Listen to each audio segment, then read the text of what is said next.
What's going on, Godzirra Nation? This is Arghgodzirra. Round 3 AFL action is ahead of us. Round 2 action is behind us. There's been a change to the fixture. Some big names are going head to head. A lot is going down this week. Let's get into those tips. As always, before we get into the tips, have a look on screen right now. You've got your URL, your comp code, both of which are in the description down below. A couple more weeks for you guys to be able to join the competition and be eligible for prizes. But remember, in order to be eligible, you got to be subscribed to my channel. So hit that subscribe button down below. Follow the link in the description. It should automatically take you to the league and enter you once you click on it. Now that we've done that, we can have a look at the week that was. There was a few people that tipped 8 overall. I think that was the biggest.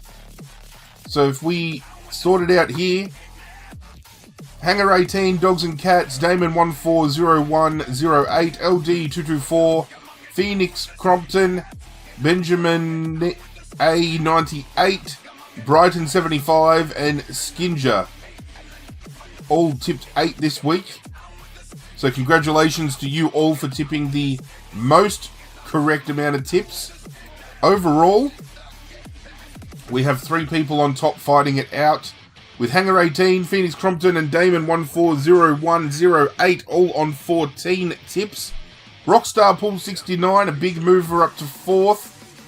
And then all the way down to 15 is pretty much a tie for second place. Still a lot of movement to be done. I moved up to 26 overall. That's still pretty abysmal. And then all the way down the bottom, Paddy Cripps Goat. But it's okay, ladies and gentlemen. We're only 2 rounds in. 52 people in the competition this year. We have officially smashed last year's total. This is officially the biggest competition I've ran. Again, thank you all so much. But let's not dwell on the week that was. Let's have a look at the week that will be. Kicking it off with Thursday night football. Easter weekend footy, mind you.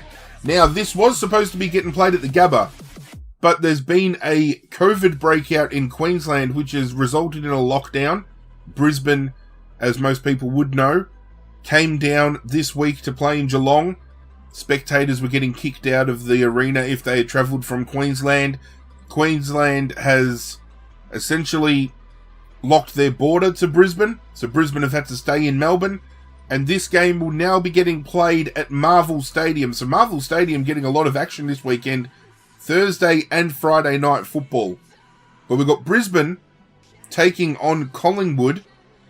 And it looks like the sports bet odds here have gone to 0-0. There was betting margins here before, but since the announcement, they've taken it down. I think Brisbane is still going to win. I was going to back them, obviously, at the Gabba. It was going to be a tall order. I think being moved to Marvel Stadium opens the opportunity for Collingwood to win. But I think Brisbane, even though they lost by a point last week in that controversial ending that potentially should have gotten them the win and would have given me 7 out of 9 correct tips, I think they should get over the line against Collingwood quite easily, even if it is down here. And I'm going to go by 19 points. I think that's a decent enough margin for Thursday night. Good Friday football. North Melbourne taking on the Bulldogs. We've got 2 teams on either end of the spectrum here. One team has not won a game, and if they keep playing the brand of football they are playing, probably won't win a game all year. And then we've got the Bulldogs, who are playing out of their skin and have been showing dominant showings of football. However, they haven't been getting it done on the scoreboard. 2 weeks in a row, they've absolutely dominated a game, but the game has been flattering scoreboard-wise to their opposition. They are going to win quite comfortably here. I reckon if they don't get up by 40 points, there is something incredibly wrong. Mind you, but Marcus Bontempelli could be an early front-runner for the Brownlow as well. I've got him tied with somebody else, which we'll get to shortly. Friday night again. So we've got Friday afternoon, and we've got Friday night. Adelaide, Gold Coast. in Adelaide. I'm actually quite surprised that Gold Coast go into this as favourite. I know they pushed West Coast, then they picked North Melbourne apart, and then we got Adelaide who rocked Geelong and then came out against Sydney and didn't show as much as what some people would have expected them to have shown. It's a tough ask, this one, because this could go either way. We could get the Adelaide that came out and absolutely tore Geelong apart. We could get the slow starting Adelaide that lined up against Sydney on the weekend. I'm going to back in Adelaide. This decision could change, but I think I've got to back in their systems. Gold Coast have started off hot, but I think Adelaide will bounce back this week. Saturday, 3 games, the first of which kicks off with what could be game of the round. Richmond, Sydney.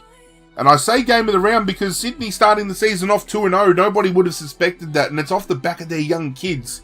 Logan McDonald, Errol Goulden, Braden Campbell, Chad Warner, they're all standing up tall. Lance Franklin now back in. And then we've got Richmond, who have started the year off, obviously, against 2 clubs that you would have backed them against. They're still doing everything right. They still look like the team to beat. I'm going to back Richmond, obviously. I've got to back my boys in. But Sydney are going to push us to our limits. I know it. I think Dustin Martin is the player that is up there with Bontempelli for the Brownlow currently. Both of them probably pushing best on ground in round 1 and round 2 in their respective games. So if they can keep Dusty under wraps, Sydney could get on top of this game. But it's good to see Dusty and Lance Franklin not going head-to-head, but being on the same field. 2 of the biggest names in the competition. It's going to be a great game to watch. Saturday afternoon at Marvel sees Essendon taking on St Kilda. I tipped St Kilda last week and they broke my heart against Melbourne, but I'm doing it again this week purely on the back of Essendon's injury woes last week. I think they've confirmed Dylan Shealy's out for 10 to 12 weeks. Draper in the ruck is out for 12 to 14 weeks or something stupid like that. Caldwell is out for at least 6 weeks. I don't know who they're going to turn to in the ruck for Essendon. I really don't. They're going to have to play a young kid out of position or somebody else out of position. Whereas St Kilda could potentially get Rowan Marshall back this week. Whispers around the club. So St Kilda backing them in to bounce back.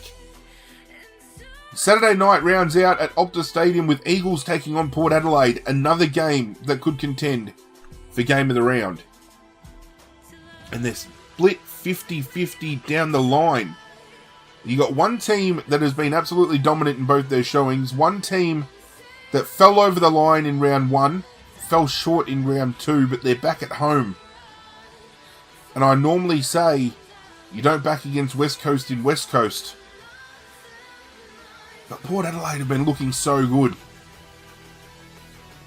You've got to tip an upset every now and then, ladies and gentlemen. I'm going to tip Port Adelaide to knock off the Eagles at home. Big call. Could probably go against me here, but they've been playing a far more superior brand than Eagles. I've got to back in their brand. Marvel Stadium. Carlton taking on Fremantle. This week is the week Carlton get up and get their first win of the season. I have liked what they have done for the first 2 rounds. Fremantle up against GWS came out in a way that I didn't think they would. However, looking likely Nat Fyfe won't be lining up in this game with that concussion. I'm thinking Carlton can take opportunity there. And they've been showing that they've got the pace to get going with the new rules that are in place in the game. So I'm thinking, Blue Baggers, you're going to get up this weekend for your first win. Get around them. Giants taking on Melbourne. I am not backing the Giants. I am backing Melbourne. I backed in the Giants round 1 against St Kilda. They fell short. I backed in the Giants against Fremantle this past week. They fell short. Melbourne, I backed against them in the first week, I think, and they won. No, did I back against them in the first week? Yes, I did back against them in the first week. And I backed against them in the second week. I'm not backing against them again. Melbourne are going to get the job done against GWS in Canberra. And to round it out at the MCG, Geelong taking on Hawthorn. I'm locking in Geelong. Hawthorn showed a lot of promise against Richmond this week. Geelong getting it done controversially against Brisbane. I think when you put the two side by side, Geelong are going to be way too hard for Hawthorn to beat. Young Jyath in the backline for Hawthorn looks superior. He looked good. Will Day out of that backline, though, going to leave a gaping hole. Jeremy Cameron could potentially come in this week. It's going to be interesting to see the ins for Geelong. But they're going to get it done. I'm going to save my tips. We're going to have a look over them one more time. Brisbane, the Bulldogs, Adelaide, Richmond, St Kilda, Port Adelaide, Carlton, Melbourne, Geelong. Those are the tips I'm locking in. My certainty for the round, plain and simple, is the Bulldogs over North Melbourne. My upset of the round for this week would be probably Hawthorn defeating Geelong. Even though it's at the MCG, I think where they're placed on the ladder and with their lists, if Hawthorn were to get up, it'd be a bit of a shocker. And obviously North Melbourne toppling the Bulldogs would be a huge shock as well, but I don't see that happening. But that's my tips for the weekend. Hopefully your tips get up this weekend. Hopefully your team gets up this weekend. It's always good to watch Easter football. It's always good to watch football. It's just so good to see football back in the way that it is, with crowds in the arena. We don't have to have the fake cheering in the background. The longer quarters are making for better football to be played. And it's good to see that some of the teams are taking advantage of the new rules that have been put in place. And it's making for a quicker, more exciting brand of football to watch. It really is. Don't fucking look at me like that. But that's it for my tips. That's it for the video this week. Hopefully I can get up and start moving up that ladder. But if you could do myself a favour, leave a like on the video. It would mean a lot to myself if you did. As I mentioned, if you want to be eligible for prizes in this competition, you got to be subscribed. So hit that subscribe button down below. But that's it from me, guys. I'm out of here. Good luck to your teams this weekend again. And as always, I will catch you guys next time.